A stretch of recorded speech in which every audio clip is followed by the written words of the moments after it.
Kita lanjutkan pemirsa pembahasan kita mengenai bagaimana kemudian kesiapan Jakarta untuk menyambut para pendatang baru. Ini di ibu kota ya, kalau tadi kita membahasnya masih ibu kota Pak Imam. Jadi sebenarnya problemnya di mana? Kenapa orang berbondong-bondong dari desa kemudian harus ke Jakarta? Ya, dalam teori migrasi yang paling sederhana itu kan orang pindah karena ada pendorong. Ya. Misalnya di desa itu situasi tidak punya harapan untuk berkembang, ekonomi terpuruk. Di situ tidak ada pendidikan yang memadai, tentu orang ke kota gitu kan. Nah tapi di sisi lain pembangunan yang timpang di kota yang segala fasilitas relatif lebih baik, orang akan tertarik. Seperti Anda dari Semarang, betul, misalnya datang ke sini. Dibuka jadi kartu kita sekarang itu semua. kan itu situlah.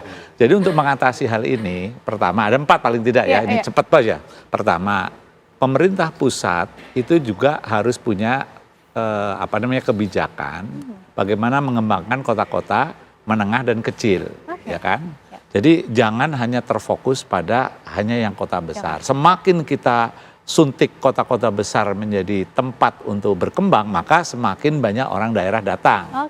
Nah itu pertama. Dan yang kedua, kita perlu ada sentra-sentra pemberdayaan di desa-desa yang sifatnya kontekstual. Yang saya maksud kontekstual apa? Kalau di daerah di situ adalah daerah pertanian, bagaimana membangun pertanian yang efisien, yang modern, yang tepat guna, di daerah situ. Betul. Perikanan juga begitu. Nah sehingga nanti di situ akan ada sentra-sentra. Ini bukan pelatihan kerja loh. Ini lebih ke arah empowerment, pemberdayaan masyarakat di situ yang berbasis pada masyarakat. Nah yang ngajar siapa? Bukan orang-orang dari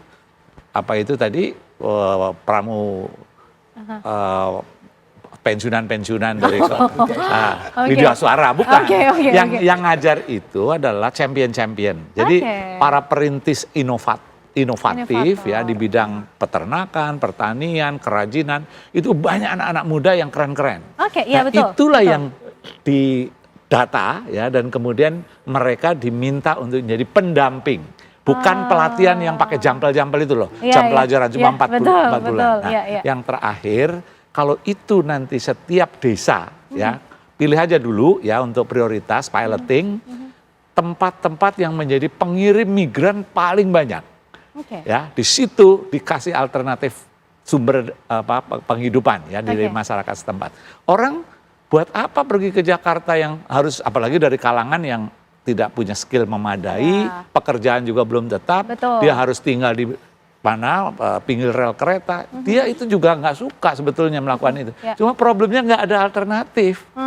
Nah, beda kalau migrasi politisi ya, politisi kan ke Jakarta paling nggak udah ada uang ada proyeksinya nih gimana tuh. Nah, jadi keikhlasan yang harus ditumbuhkan adalah seberapa jauh nanti teman-teman dari DPRD ya bergabung dengan Pak Pramono ya untuk membuat peta tadi, pemetaan mana daerah pengirim yang paling utama, kemudian memetakan champion-championnya supaya bisa jadi pendamping ya. Terus kemudian nanti ada sentra-sentra pemberdayaan di daerah pengirim.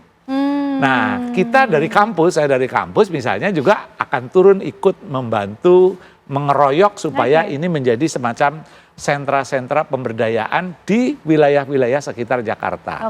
Baik itu Jawa Barat, Jawa Tengah, Jawa Timur.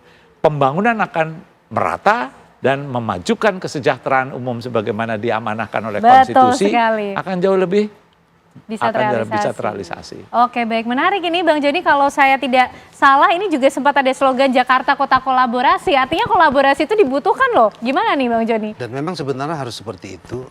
Jakarta nggak boleh hidup sendiri, memikirkan diri sendiri.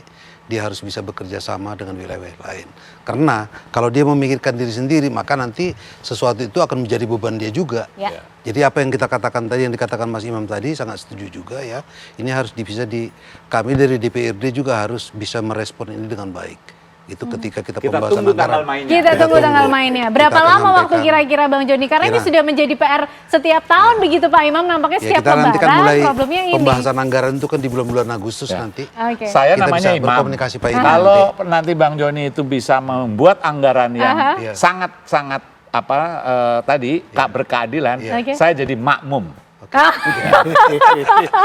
Itu ditunggu berarti Bang Joni ya kan? Saya ikut. Makmum juga ya? Siap. Oke, kita tunggu berarti ya. Kita juga akan sampaikanlah kepada eksekutif juga ya, supaya punya cara pandang yang sama gitu loh.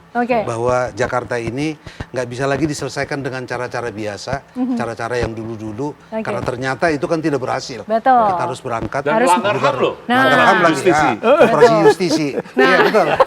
Jadi betul-betul kita akan melihat perubahan itu ya, Bang perubahan Joni itu, ya. betul. Oke, Pak Rian, ini gimana kalau Pak Imam sudah siap jadi makmum, Pak Rian siap untuk Siap. membantu? Siap pasti nih. Guru saya Oke. juga beliau. Kan gini loh, ada satu hal yang terlewat. Oke.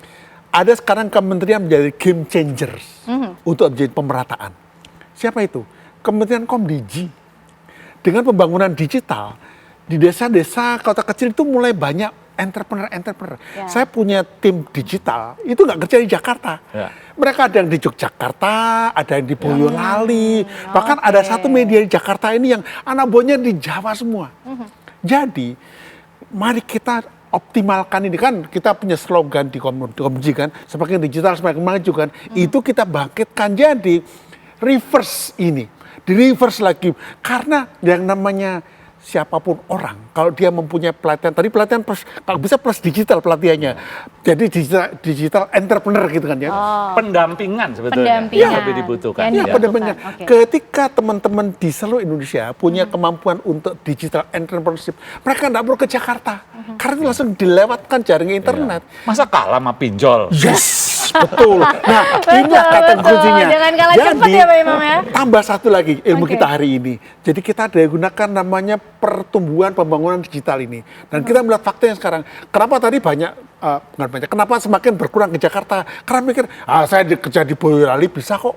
Saya di Solo bisa Betul. kok. Saya You di work Jogja from bisa kok. anywhere kalau kata anak sekarang. Memang cocok. Jadi dengan demikian kita bangkitkan lagi, plus nanti sebagai makmum juga saya siap untuk bagaimana mendampingi supaya nanti digitalnya pun cocokkan dengan daerah itu juga. Jadi kantor TV One bisa di Semarang. Nah, Yes. bisa. Memang Yes. sudah kita lakukan, Pak. Ada biro-biro ya untuk bisa memberdayakan masyarakat di daerah sana, begitu ya. Terima kasih Bapak-Bapak semuanya. Kita tunggu nanti bagaimana kolaborasi yang terjadi juga ya, Bang Joni. Pemetaan tentunya dilakukan oleh Pemprov DKI dan juga kesiapan untuk melakukan pendampingan, baik bagaimana berkolaborasi dengan daerah-daerah lain, begitu kan, sehingga juga Jakarta semakin maju juga dan daerah-daerah juga ikut maju. Terima kasih Bapak-Bapak semuanya untuk diskusi yang luar biasa malam hari ini, Pak Rian, Pak Imam dan juga Bang Joni. Dan